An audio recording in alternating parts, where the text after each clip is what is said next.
적게 먹어도 살이 찌는 이유에 대해서 간단하게 설명을 드리겠습니다.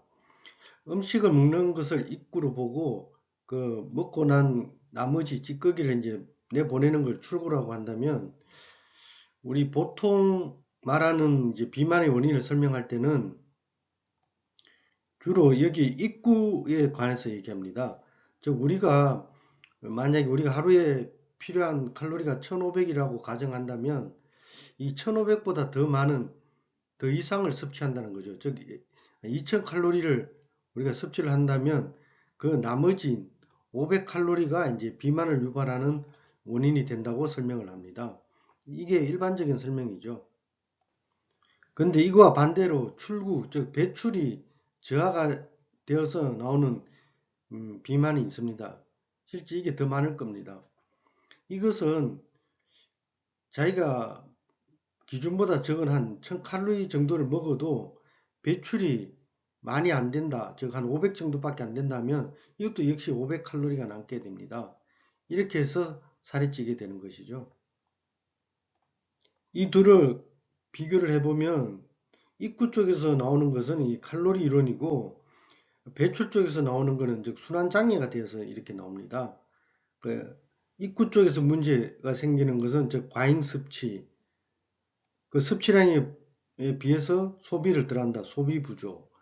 이쪽은 이제 순환장애, 주로 뭐 소화력이 부족하거나 우리가 이제 나이 먹어서 찌는 뭐 나이살 이런 것도 여기에 해당하죠.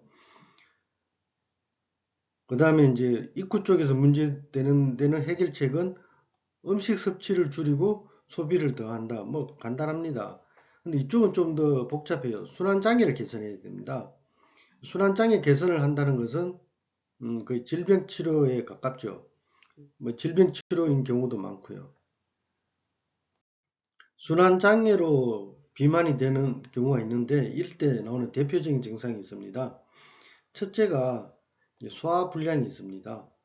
소화가 잘 안 되고 이제 이렇게 되면 일단 뭐 식욕이 부족한 경우가 많고, 그다음에 가스가 잘 차고 이제 피로합니다.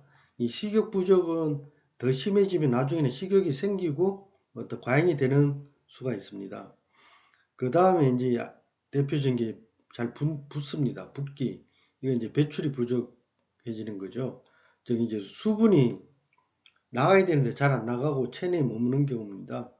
이걸 뼈와 비교해 보면, 뼈도 노화가 되면 이 칼슘이 뼈 속에 있어야 되는데 뼈 속은 비고 이 칼슘이 뼈 밖으로 나와서 잊지 말아야 될 곳에 있으면 그게 여러 가지 질병을 유발합니다. 뭐 뼈가 더 자란다든지 이런 게 있죠.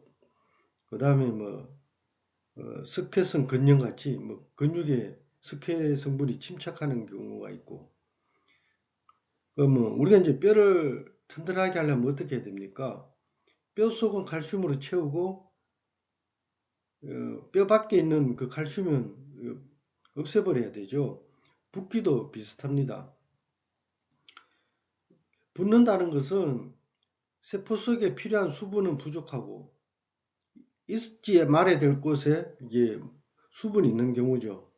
이런 경우 수분이 잘 배출도 되지 않는데 건조함을 개선하려고 물을 먹으면 어떻게 되겠습니까?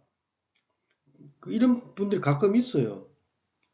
물 먹으면 뭐 좋다고, 물 많이 먹으면 좋다고 해서 먹는데, 이런 분들이 물을 많이 먹으면 어떻게 되냐면 더 부어요.